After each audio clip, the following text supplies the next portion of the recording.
नमस्कार, मेरा नाम निकिता है और आप देख रहे हैं डीवी लाइव की स्पेशल रिपोर्ट। आज हम स्पेशल रिपोर्ट में बात करेंगे ईवीएम हैकिंग की।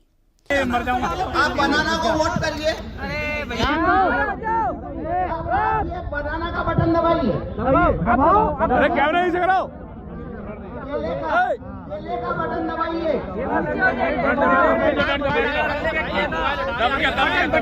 हाँ, अब इधर आइए। केला देख लिया आपने? केला दिखा। अरे भाई हटाओगे कैमरा, घुसा दे अंदर। अभी लाइट बंद हो गया, 7 सेकंड ही चलता। आपने क्या देखा? हमने किसे वोट दिया? केले को।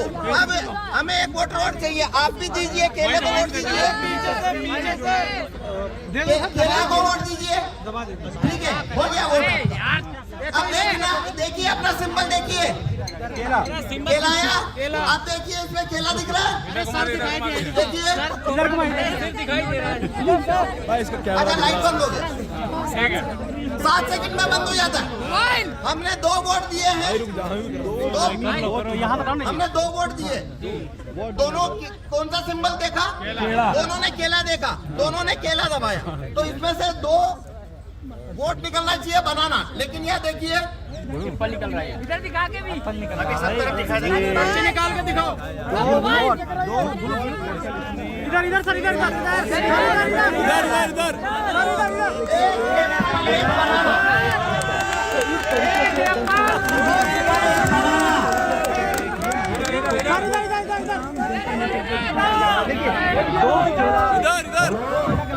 तो देखा आपने, वोट किसी को दिया, मिल किसी और को गया। क्या ऐसा ही खेल देश के लोकतंत्र के साथ भी चल रहा है? जनता किसी और को चुनती है, लेकिन सत्ता किसी और को मिल जाती है। वोट किसी और को देने के लिए जाते हैं, ईवीएम पर अपनी पसंद के उम्मीदवार को वोट भी देते हैं, लेकिन हमारा वोट हमारी पसंद के उम्मीदवार को मिल रहा है, ये साफ साफ नहीं कहा जा सकता है। किसे मिल रहा है, ये हम ईवीएम की लाइव हैकिंग में देख रहे हैं। वैसे चुनाव आयोग अभी भी कह रहा है कि ईवीएम सेफ है, लेकिन जो शंका है उसका समाधान नहीं कर रहा है। ईवीएम पर कितना भरोसा किया जा सकता है, इसका जवाब इसी बात से मिल जाता है कि चुनाव आयोग को कम से कम 8 अलग अलग राज्यों से ईवीएम की गिनती और वीवीपैट पर्चियों के बीच अंतर आने की शिकायतें मिली थी।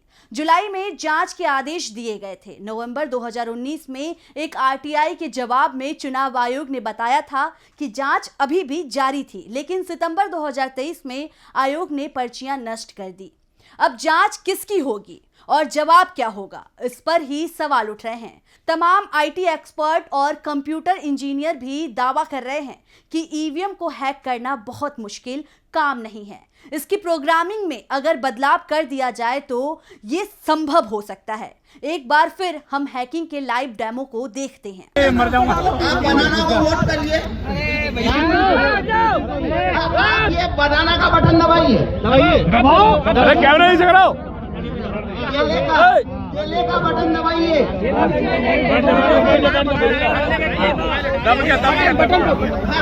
अब इधर आइए। केला देख लिया आपने? केला दिखा। अरे भाई हटाओगे कैमरा, घुसा दे अंदर। अभी लाइट बंद हो गया, 7 सेकंड ही चलता। आपने क्या देखा? हमने किसे वोट दिया? केले को। अब हमें एक वोट। मतदाता मतपत्र इकाई पर एक बटन दबाने के बाद 7 सेकंड तक वीवीपैट पर्ची देख सकता है। पर्ची पर वो देखता है जिसे उसने वोट दिया है, उसका वोट सही उम्मीदवार और पार्टी के पक्ष में गया, लेकिन वो कभी भी इस बात को लेकर आश्वस्त नहीं हो सकता है कि वीवीपैट ने आगे भी सही सूचना भेजी होगी। दरअसल इसके लिए कंप्यूटर प्रोग्राम तैयार किया जाता है और ये ही प्रोग्राम में पूरा खेल खेला जा सकता है। कंप्यूटर इंजीनियरों की बात माने तो अगर प्रोग्रामिंग ऐसी कर दी जाए कि वीवीपैट तक सूचना तो सही पहुंचे, लेकिन वहां से ईवीएम को नियंत्रण करने वाली इकाई में अलग अलग दी जाए।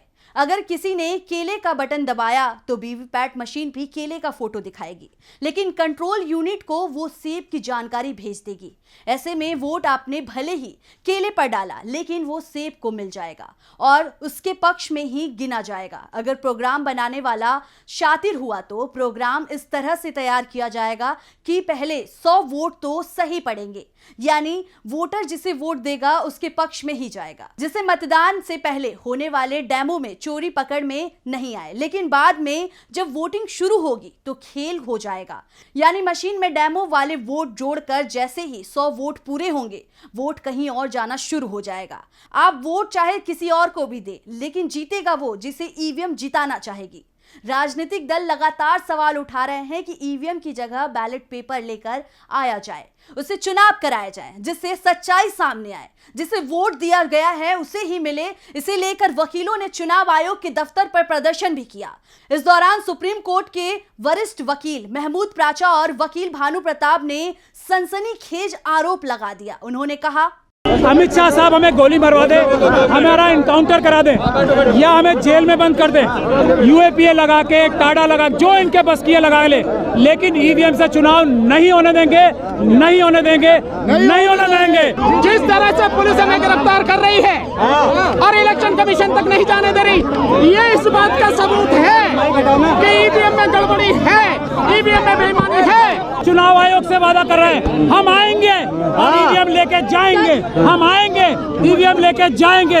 चुनाव आयोग तैयार रखे 50 मशीनें, हमें जो करना है कर लो, अब जो करना है कर लो, अब नहीं सवाल कर। एक पुलिस वाले से तो जाने वाला नहीं, आप मेरा अपहरण एक पुलिस वाले से नहीं कर सकते ना, बुला लो और सबको बुला लो सबको, कम से कम 50।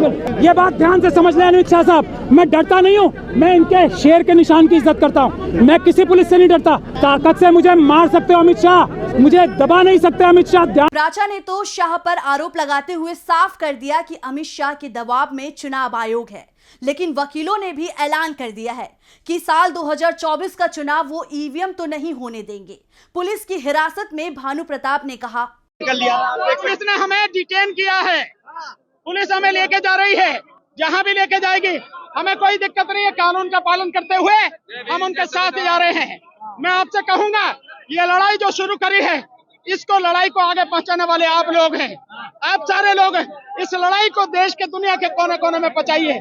ये अन्याय के खिलाफ लड़ाई है, अत्याचार के खिलाफ लड़ाई है, लोकतंत्र को बचाने की लड़ाई है, संविधान को बचाने की लड़ाई है, और इस देश से ईवीएम को खत्म करके लोगों के संवैधानिक मताधिकार को बचाने की लड़ाई है।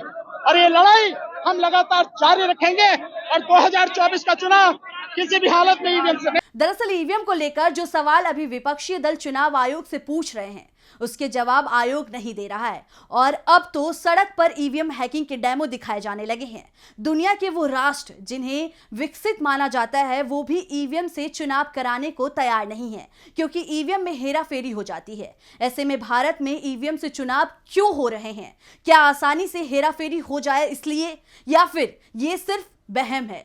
सरकार की ओर दावा किया जाता है कि अगर बैलेट पेपर लाया जाता है तो काउंटिंग में ज्यादा समय लगेगा, लेकिन ये सवाल भी है कि सरकार 5 साल के लिए चुनी जाती है। अगर काउंटिंग में एक दिन ज्यादा लग जाए तो कम से कम लोकतंत्र पर तो सवाल नहीं उठेंगे। हाल ही में 5 राज्यों में विधानसभा चुनाव हुए हैं, और इसमें मध्य प्रदेश और छत्तीसगढ़ में जो चुनाव परिणाम आए उसने राजनीतिक विश्लेषकों को भी चौंका दिया। मध्य प्रदेश के कांग्रेस नेता दिग्विजय सिंह ने कहा कि चुनाव परिणाम से हम चिंतित हैं। हमारी चिंता मतदाताओं को लेकर नहीं है, बल्कि चुनाव ईवीएम को लेकर है। हम तभी आश्वस्त होंगे जब वीवीपैट पर्ची हमारे हाथ में होगी। इस पर्ची को हम बैलेट बॉक्स में डालें और इन पर्चियों की 100% गिनती की जाए। चुनाव आयोग के लिए ये कोई मुद्दा नहीं होना चाहिए, लेकिन चुनाव आयोग विपक्षी दलों के प्रतिनिधित्व मंडल से इस मुद्दे पर चर्चा को ही तैयार नहीं है। वो विपक्ष को इस मामले में समय देने को तैयार ही नहीं है, और ये साफ कर दिया गया है कि ईवीएम पर वो कोई सफाई भी नहीं देगा। ऐसे में विपक्ष का ये संदेह और भी गहरा होता जा रहा है। फिलहाल हमारी ये स्पेशल रिपोर्ट में बस इतना ही है। आपको ये स्पेशल रिपोर्ट कैसा लगा, आप हमें कमेंट करके जरूर बताएं।